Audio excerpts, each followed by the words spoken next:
दोस्तों, जब हमारी इस धरती पर इंसानों का दूर दूर तक कोई वजूद नहीं था, तब करीब 6.5 करोड़ साल पहले हमारी इस धरती पर डायनासोर्स का राज हुआ करता था। इन दैत्य आकार और विचित्र डायनासोर्स ने करीब 14 करोड़ सालों तक हमारी इस दुनिया पर राज किया और इसी धरती पर अपने हक की लड़ाइयाँ लड़ी। उस समय इन डायनासोर्स की कई अलग अलग हजारों प्रजातियां मौजूद थी, जिनमें से कुछ डायनासोर्स शाकाहारी थे तो कुछ मांसाहारी। तो वहीं कुछ डायनासोर्स बहुत ही शांत और सरल स्वभाव के थे और कुछ बहुत ही हिंसक और खतरनाक भी थे। जब डायनासोर्स की सभी प्रजातियां बड़े ही आराम से धरती पर अपना जीवन बिता रहे थे, तब अचानक उस समय ऐसी कौन सी घटना घटी जिसने इन डायनासोर्स के साथ साथ धरती पर रहने वाले लगभग सभी जीव जंतुओं और पेड़ पौधों का नामो निशान मिटा दिया। इस घटना को बारीकी से जानने के लिए हमें करोड़ों साल पीछे जाना होगा, जब ये हमारी धरती पर मौजूद थे। तो आइए चलते हैं आज से लगभग 6.5 करोड़ साल पीछे।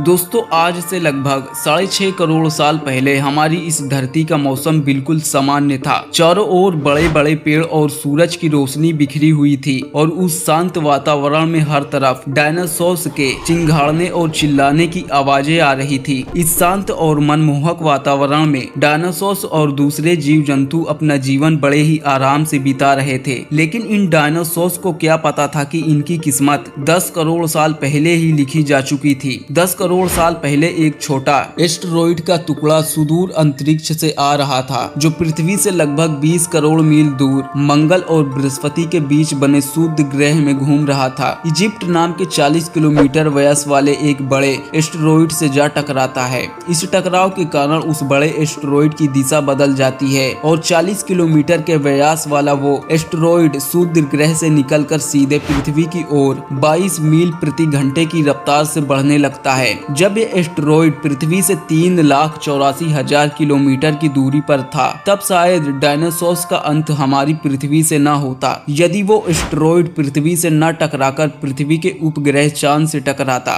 लेकिन शायद नियति को कुछ और ही मंजूर था, इसलिए ये बड़ा एस्टेरॉइड चांद से न टकराकर उसके बहुत नजदीक से गुजर गया। 40 किलोमीटर के व्यास वाला 2 ट्रिलियन मीट्रिक टन का ये एस्टेरॉइड हर एक सेकंड के साथ धरती की ओर बढ़ रहा था और जैसे ही ये एस्टेरॉइड धरती के वातावरण के संपर्क में आया तो इसकी रफ्तार 70,000 किलोमीटर प्रति घंटा हो गई। पृथ्वी के वायुमंडल में घुसते ही घर्षण की वजह से ये एस्टेरॉइड आग के गोले में तब्दील हो गया। ये धरती की ओर इतनी तेजी से बढ़ रहा था कि इसने सिर्फ 4 मिनट में अटलांटिक ओशियन को पार कर लिया था। आग के गोले में तब्दील हो चुके इस एस्टेरॉइड की क्षमता इतनी अधिक थी कि धरती पर मौजूद सभी जीव उस उल्का को देख नहीं पा रहे थे, लेकिन वो उसकी भयानक गर्मी को महसूस कर रहे थे। डायनासोर्स का आखिरी दिन। दोस्तों, अगर ये एस्टेरॉइड जमीन से न टकराकर पानी में गिरता तो शायद डायनासोर्स का अंत न होता, लेकिन ऐसा नहीं हुआ और कुछ ही क्षण में ये एस्टेरॉइड मैक्सिको की खाड़ी के पास जमीन से जा टकराता है। ये टक्कर इतनी भयानक थी कि जिसके बाद लगभग 45,000 डिग्री सेल्सियस की ऊर्जा वाला एक भयंकर विस्फोट होता है और ये धमाका बहुत बड़ा हुआ, इतना बड़ा कि ये लगभग 20 हाइड्रोजन बम के बराबर था। ये विस्फोट इतना शक्तिशाली था कि इसके टकराते ही धरती पर मौजूद धूल, पत्थर और लाखों टन धातु अंतरिक्ष में चले गए और टकराव वाली जगह पर 180 किलोमीटर चौड़ा और 20 किलोमीटर गहरा गड्ढा बन गया। विस्फोट के कारण इस गड्ढे का सारा मेटल और पत्थर आसमान में बादल की धूल में बदल गए। जमीनी टकराव की वजह से धरती के अंदर चारों ओर 11 की तीव्रता वाला भूकंप आने लगा, जिस वजह से समुद्र में विशालकाय लहरों का निर्माण हुआ और एक के बाद एक सुनामी की लहरें चारों तरफ बढ़ने लगी और भूकंपीय तरंगों ने सुनामी के साथ साथ सभी सक्रिय ज्वालामुखी को दहका दिया, जिसके कारण जगह जगह डायनासोर्स का विनाश होने लगा और अब धरती के महाविनाश की प्रक्रिया आरंभ हो चुकी थी। इस भयानक विस्फोट में गर्मी और रेडिएशन की मात्रा इतनी बढ़ गई थी कि इसके 800 किलोमीटर के दायरे में आने वाले सभी जीव जंतु और पेड़ पौधे पूरी तरह से जलकर राख के ढेर में बदल गए थे।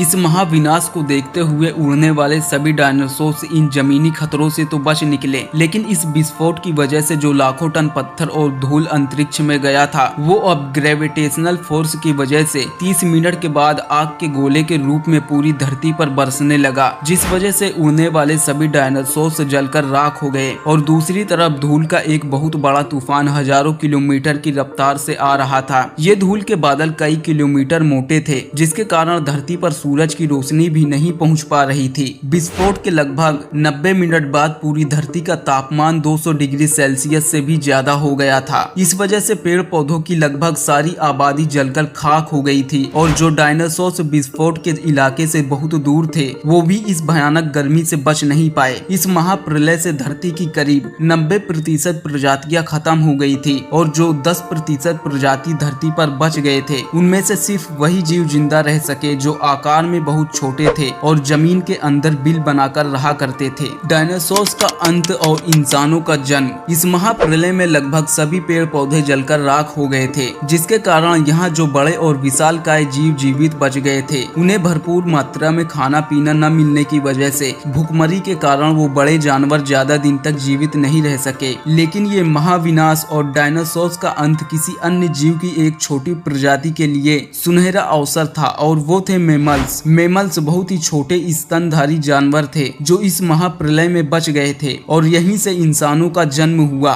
दोस्तों, उम्मीद करता हूँ कि आपको हमारी ये वीडियो और जानकारी पसंद आई होगी। अगर पसंद आई है तो इसे अपने दोस्तों के साथ शेयर जरूर करें, साथ ही चैनल को भी सब्सक्राइब करें। धन्यवाद।